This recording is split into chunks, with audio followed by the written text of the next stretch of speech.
Fala galerinha, beleza? Tudo bem com vocês? Tudo certo? Espero que esteja tudo bem aí na casa de vocês, todo mundo aí meio isolado, né? Ainda nesse período de quarentena. Lembrando que as nossas videoaulas continuam, a gente segue no período de quarentena aí, a gente segue, né? Com as aulas online, que são muito importantes, tá? É muito importante vocês estarem aí estudando em casa.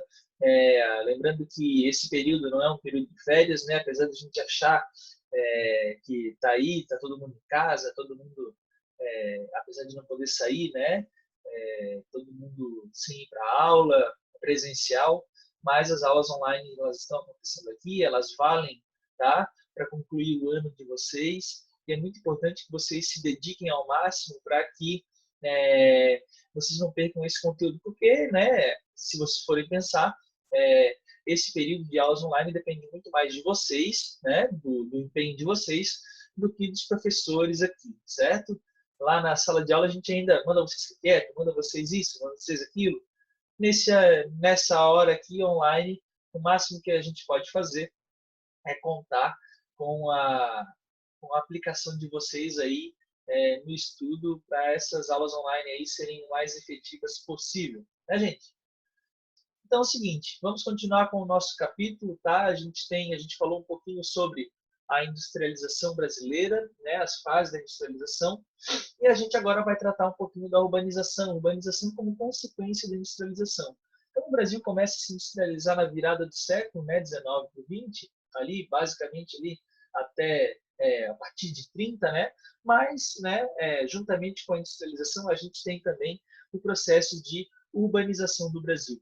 É muito legal essa primeira tabelinha aqui que a apostila de vocês traz aqui na página 74, tá? Que ela vai mostrar qual é, né, qual é a proporção de pessoas morando no espaço rural e no espaço urbano, tá? Então a gente tem ali, a gente consegue perceber que em 1940 a maior parte da população brasileira morava nas áreas rurais. Hoje em dia já é esmagadora a diferença, né, da quantidade de gente que mora nas áreas urbanas. Então a gente tem aí uma diferença bem significativa, tá? O IBGE tem dados, gente, tá?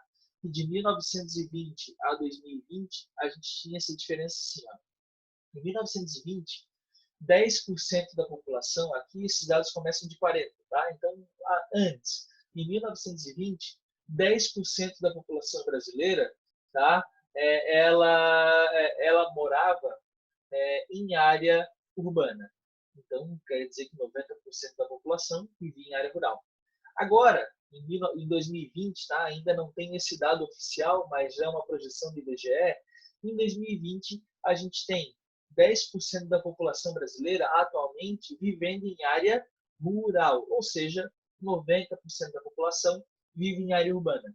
Quer dizer o quê? Que as pessoas antigamente viviam majoritariamente na área rural brasileira e hoje elas vivem em área urbana. Isso aconteceu por quê? Por causa da industrialização, né, da urbanização. Mas como é que é o nome desse processo das pessoas que saem da área rural e vão para a área urbana? Esse processo, gente, a gente chama de êxodo rural, tá? E ele vai acontecer basicamente por causa da busca de melhores condições de vida de toda a população. Então, as indústrias vão se instalar nas áreas urbanas, as pessoas veem uma possibilidade de emprego e elas partem para as áreas urbanas em busca dessa melhor condição de vida, tá? A gente sabe que na área rural brasileira, né, a gente tem a terra da área rural distribuída na mão de poucas pessoas, então as pessoas que viviam no campo não tinham possibilidade, né, de ter terra, não tinham possibilidade de conseguir desenvolver o seu trabalho na sua terra, e sim apenas trabalhando, né, de empregado para os outros. A gente tem também, a partir da década de 70, a Revolução Verde, que foi aquela mecanização do campo, então o que fez com que muitas pessoas deixassem de ter o seu emprego e passassem, né, a ter seu trabalho substituído pelas máquinas, fazendo com que então as pessoas saíssem cada vez mais do campo e fossem para a cidade, causando o êxodo rural e amplificando e, né, fazendo com que a urbanização ela tenha cada vez mais força. Beleza, gente?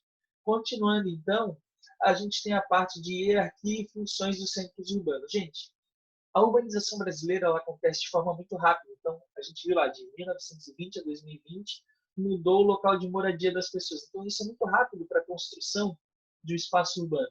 Então, a gente tem dois esquemas, tá, que são diferentes. Então, a gente tem o esquema de hierarquia urbana clássica, que daí a gente tem, né, a metrópole, que é a cidade principal, tá, é uma aglomeração de cidades lá onde a gente tem as principais funções, capital regional, capital subregional, centro de zona e local. Então, percebam, é uma hierarquia. Então, o local tem ligação com o centro de zona, que tem ligação com o centro subregional. Então, as cidades, dependendo da função, elas vão se ligando umas com as outras, tá? O esquema atual, com a evolução dos meios de transporte, mas principalmente dos meios de comunicação, é que a gente tenha um esquema de rede, tá? Onde a metrópole, tá? Ela tem ligação com todo mundo diretamente. Então, a metrópole, ela pode ter ligação com uma área local, com um centro de zona, centro subregional, uma capital regional. Então, a gente tem ligações diretas. Por exemplo, como é que isso acontece?